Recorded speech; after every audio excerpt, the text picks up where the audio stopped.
La Terre, une minuscule planète accompagnée de son satellite qui tourne dans l'univers. Dans une faible épaisseur autour de la surface de cette grosse bille, la vie est apparue dans un écosystème aux variations lentes. Depuis la révolution industrielle, avec la transformation massive de l'énergie contenue dans les hydrocarbures, l'augmentation du niveau de vie, de la consommation et de la démographie mondiale, l'homme est devenu une force géophysique qui agit sur son écosystème. Nous sommes entrés dans l'Anthropocène. De manière invisible, des gaz comme le dioxyde de carbone et le méthane, bien que peu présents dans la fine pellicule d'une centaine de kilomètres de l'atmosphère, agissent comme des couvertures chauffantes dont l'efficacité est régulée sur des cycles de temps longs. Ils modifient le climat de notre planète. Mais qu'est-ce que le climat ? Le climat correspond aux conditions météorologiques. La température, l'humidité, la pression atmosphérique, les précipitations ou encore le vent, d'une région étendue pendant une longue période de l'ordre de 30 ans. La climatologie, la science associée à l'étude du climat, se distingue de la météorologie, étudiant les mêmes variables atmosphériques, mais à court terme et dans des zones ponctuelles. Le groupe d'experts intergouvernemental sur l'évolution du climat, le GIEC, a démontré que l'homme était responsable des variations climatiques auxquelles nous assistons. L'atmosphère et les océans se sont réchauffés, les étendues de neige et de glace ont diminué, le niveau de la mer s'élève pendant que la quantité de gaz à effet de serre ne cesse d'augmenter, piégés dans l'atmosphère, les océans et dans la biosphère. Les activités humaines ont déjà provoqué un réchauffement planétaire d'environ 1 degré depuis les révolutions industrielles.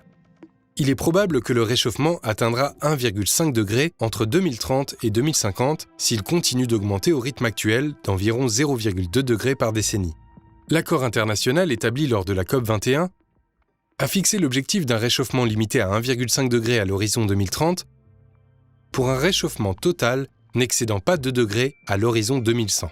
Un tel objectif nécessitera un changement drastique de notre consommation de combustibles fossiles.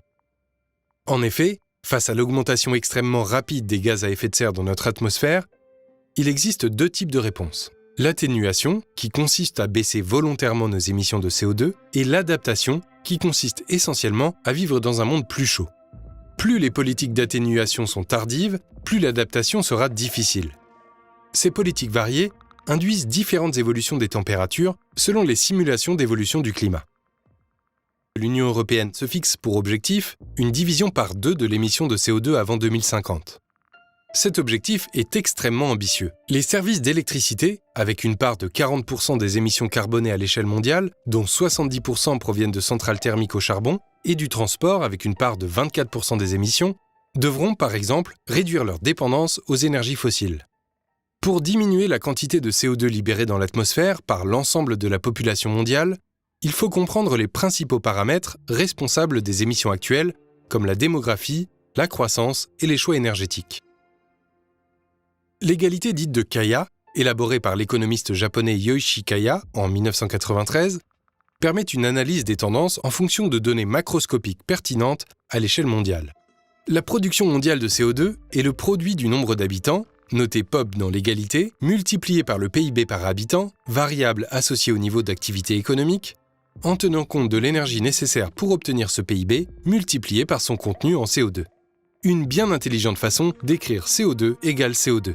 Cette égalité permet de comprendre que pour diviser par 2 les émissions mondiales, si la population augmente de 25% et avec une consommation constante d'ici 2050, il faudrait réduire au moins d'un facteur 2 le produit énergie sur PIB, multiplié par CO2 sur énergie, dépendant de nos choix énergétiques et de leurs usages.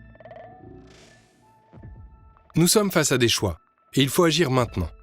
Le réchauffement climatique est un effet global, mais la responsabilité de l'action est à la fois individuelle et collective.